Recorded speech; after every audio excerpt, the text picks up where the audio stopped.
Coffee Creamer here. Ladies and gentlemen, I present to you the Gacha game, an infinite money generator powered by the people and extreme ones. Okay, so I'm probably going to end that there. So, what exactly is a gacha game in a loot box? Well, every gacha game has the exact same system, more or less. You get a special in-game currency, or grab your mom's credit card, to spend on an item that is better. Loot boxes are about the same. In a gacha game, using the currency to try obtaining a better item is called pulling. Keep that in mind, that is an important term. And that is also how I'm going to call it from now on. Gacha games have an extra feature to keep you spending money, called the pity system.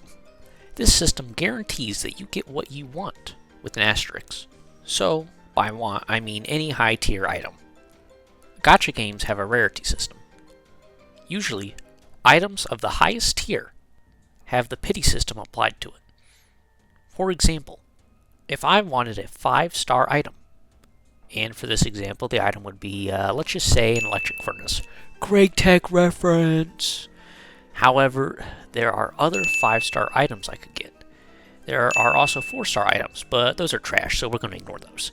The pity system would say that after a specific number of pulls, I would get a 5-star item, guaranteed. Now, of course, I didn't get the thing that I wanted. So the pity system would then say, next 5-star item is your electric furnace. Yay! And it will be guaranteed. This is pretty much gambling if you couldn't already tell. Shut up, Java. Gacha games tend to have more anime art style, and loot boxes are planted to games that are a bit more like competitive or non-anime. Games like Counter-Strike and literally every EA game to exist. Loot boxes don't guarantee or don't say they'll guarantee a weapon skin or whatever it is that is in there. It's kind of up to RNGesus to give you that. So, what's the appeal of this stuff?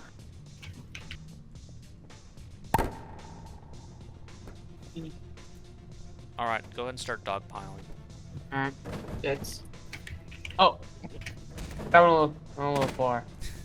Just keep throwing them in. Yeah, there you go. Yeah. Okay, that was a joke, but it's also kind of correct. I'll explain more once I get into the economic section of this video. Another reason why that the appeal for this stuff is so popular is because of chance. You gonna stop before you hit the jackpot, or are you gonna spend $1,000 to get what you want? After all, 99% of gamblers quit before they hit it big. But before we start getting to the economics, we need a time frame to compare each game to so I can rate them accordingly. 1 month seems good enough, so let's get into the first game. You're playing Minecraft in a cave looking for diamonds. That's funny. I'm in the same cave looking for So this game was going to appear in one of my previous videos, but I cut it.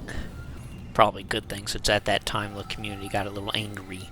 The community here is really not that great.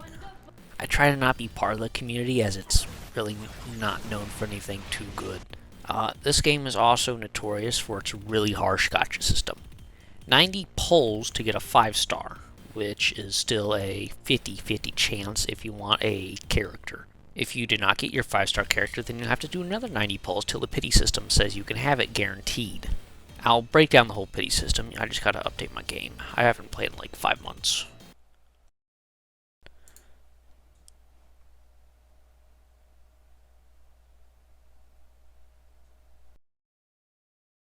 Is it done yet? No! Stop!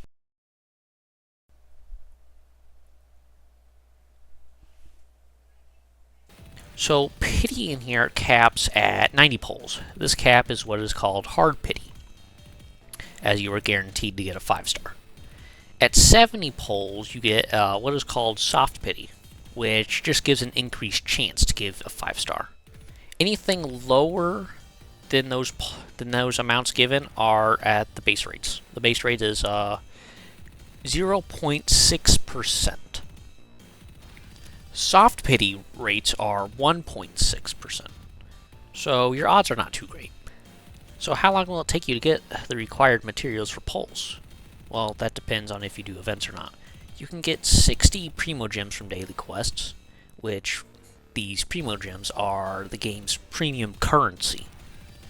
In order to get one poll, you need to get 160 Primo Gems. That's 3 days approximately to get 90 polls. By only daily quests, it would take you 240 days for 90 polls. However, there are a lot of events. If you are a pro player, then you can get 90 polls within a whole version cycle. So if the game were to update from 4.3 to 4.4. If you wake up and grind all the events, then you could probably get everything. But that takes a lot of time, and even a 90 poll doesn't guarantee you get the character. In terms of months, as just daily quests, 1,800 Primo Gems can be collected. In terms of version cycles, one lasts for about 2 or less months, so total Primo Gems can equal up to 45 polls or 7,200 Primo Gems. This is just a calculation though, not an actual number.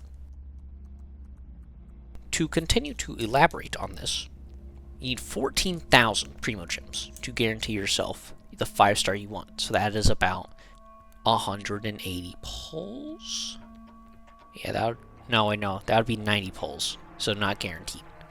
That would take about 2 months, so you only get 7,200 Primos within 1 month, which is half of the version cycle. So you're going to be doing a little bit of grinding there. Honkai Star Rail. So Star Rail is a little different, even though it's made by the exact same company and pretty much devs. After obtaining like 5-star characters, you could select a 5-star character from the selection menu. Although this doesn't have any event characters, but it can give characters that you're missing. Instead of Primo Gems, you have these things called Stellar Jades, which are also the game's premium currency. You can get up to 60 from daily missions. Yet it's odd, considering that the game is known for giving out free jades. There are a lot of quests that can give jades, like main quests and other little tidbits, many other activities. Every version cycle, you can get about 15 free polls worth, just by logging in for about 7 days per version cycle. I don't want to spend a few hours finding out how many more jades you can get per month than 7,200. For one thing, I know for a fact that I probably can get about 1 to 2 polls a day just by spending a little bit more time doing the mini activities. So that's about 160 jades per poll in about 1 day. Now, of course, this is just not necessarily like completely accurate, but it's something. The pity system here is the same as Genshin, so pity rules apply. However, according to the 1 poll a day, you can get up to 90 polls within 90 days. But this is if you were really lazy. You could get all 90 polls in about a month if you grind it every day for a few hours. Stellar Jades here in this game also seem to be more abundant compared to Genshin's Primo Gems.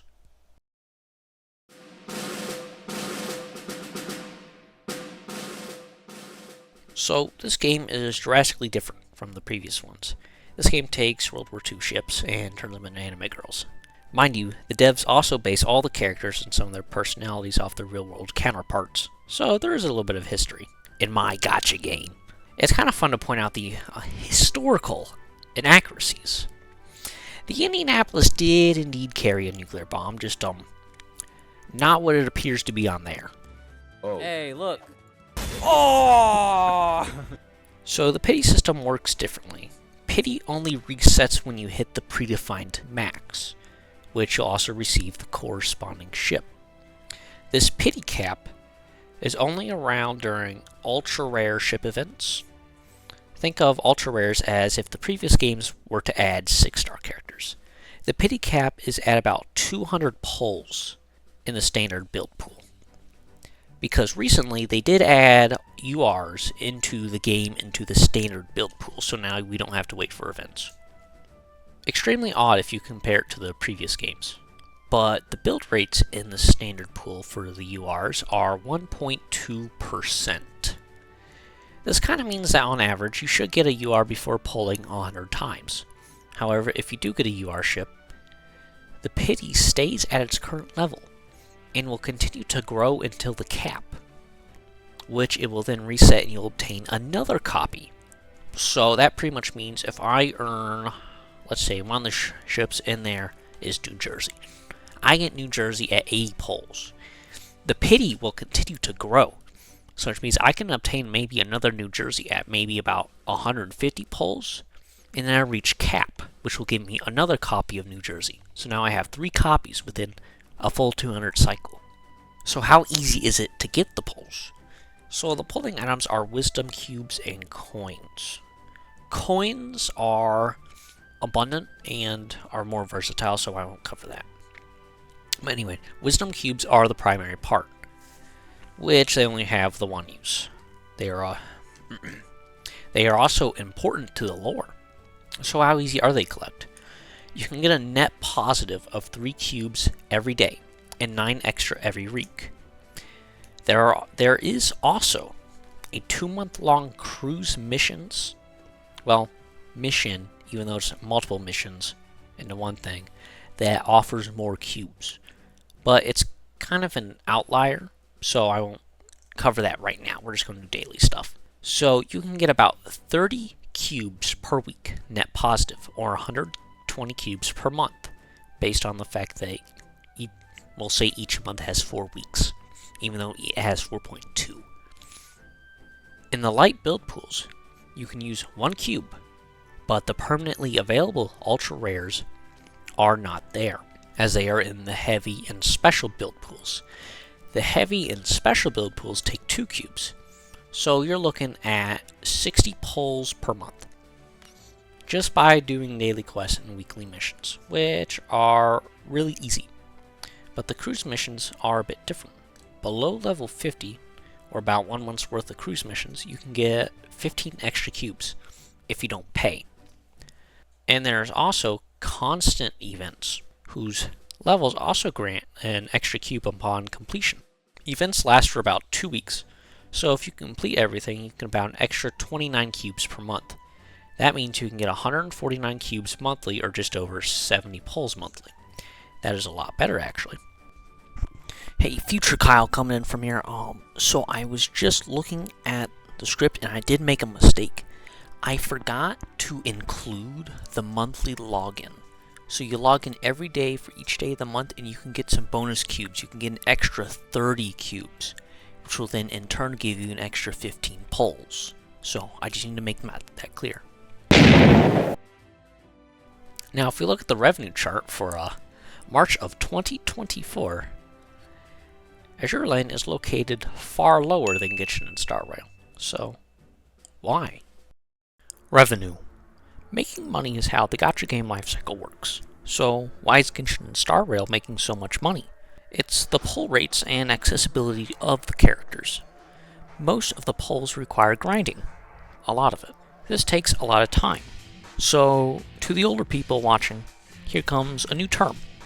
Whale. A whale is someone who spends a lot of money on a game to get good and get ahead of everyone within a very short time. I play Azur Lane at about 30 minutes every day, which is pretty average for me. I am able to get the materials required to get good characters by playing very passively, so by doing dailies, weeklies, and the monthly login, while Genshin and Star Rail make me grind for all the things, and they also force me to play for several hours if I even want to get good things. I'll link a video that goes a bit more in depth about this. However, it is a few years old, but there's a little bit more I have to cover.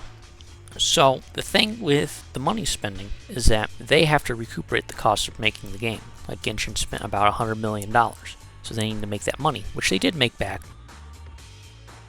However, Azur Lane, their system is a bit different. They want you to get the characters, so you have money. This way, the whales do not burn their money, and so they'll keep on playing. This way, we also have more money for external merchandise that we can get here in the real world. So, if anyone has any spare change,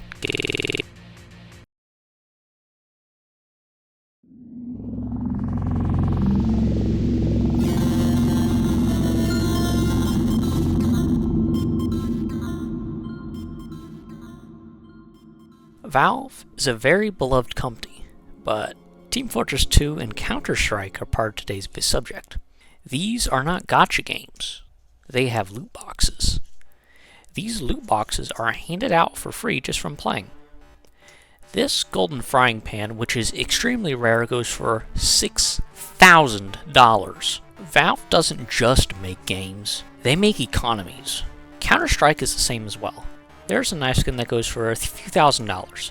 So how much does it cost to open a crate? $2.50. A small price to pay.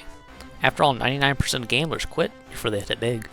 Now, because it is a loot box system, there isn't really any pity to it, so the drop rates are not available, so I can't give you any information there. So you could just be burning a lot of money and not make any of it back. You rely on pure chance to get anything good that you ever want.